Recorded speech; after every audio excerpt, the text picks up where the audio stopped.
this book isn't real. There we go. Look at this picture right there. Isn't that cute? Oh, that's me and Wolvie. Once upon a time. You know, it just doesn't work when I do it by myself.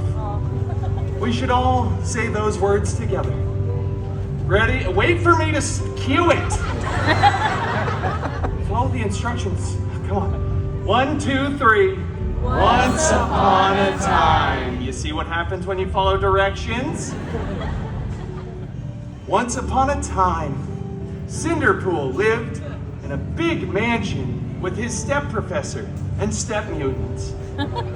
The biggest step mutant, Colossus, was always very bossy and making up silly rules like stop putting your initials on other people's leftovers in the fridge, and for the love of Feige, stop hanging your underwear from the ceiling fan. What is wrong with you? Why do... The other step mutant, Negasonic Teenage Warhead, yeah, she is cool. She was always texting and rolling her eyes. So Gen Z. Both of these step mutants were very jealous because Cinderpool had a much larger fan base. One day, an expendable extra went running in front of the mansion screaming King Thanos was going to have the biggest battle of Phase 3. Yeah, and we all know that was the last good phase.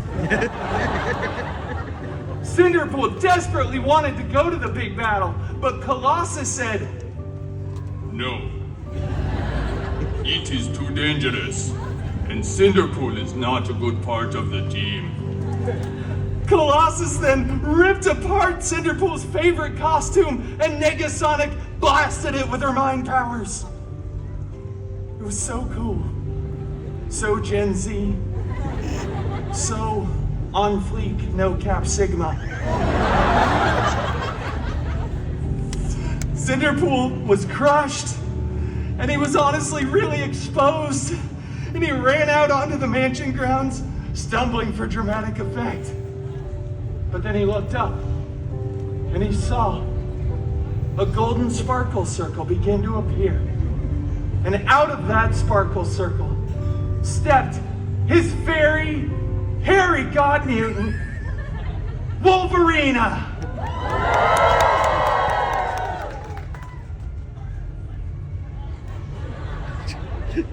Shut up, Bob. Cinderpool looked at Wolverina and said, "Please, fairy god mutant, I desperately want to go to the big battle, but my step mutants destroyed my costume." Stop whining. Go get another one. Okay, he's a little more Australian when I do it.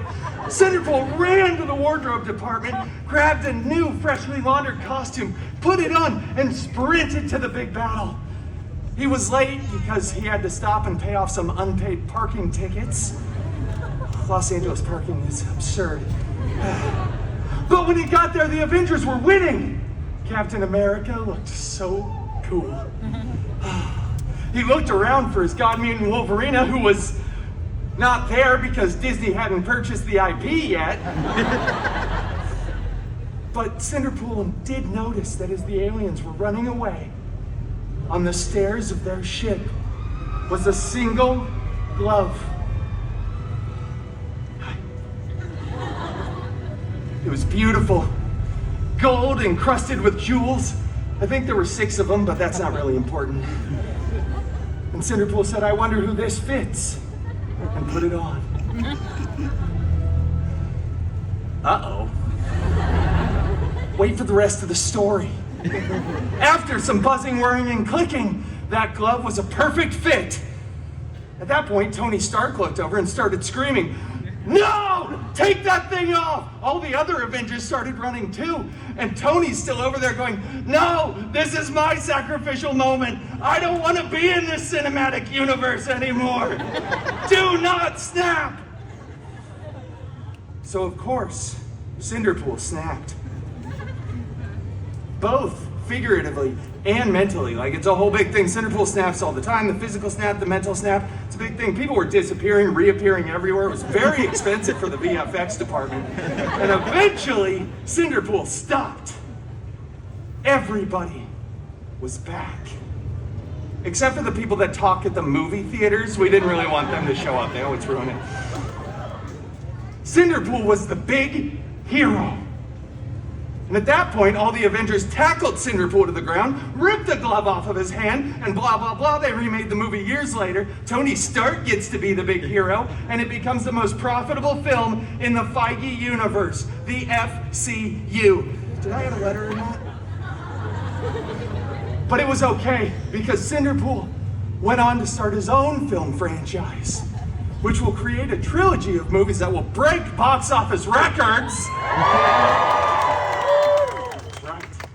And then they will invite Cinderpool back to the Avengers Endgame 2. Electric Boogaloo. Yeah. That, my friends, is the end game. See what I did there? That's a whole thing. All right, now I gotta be done with this story time.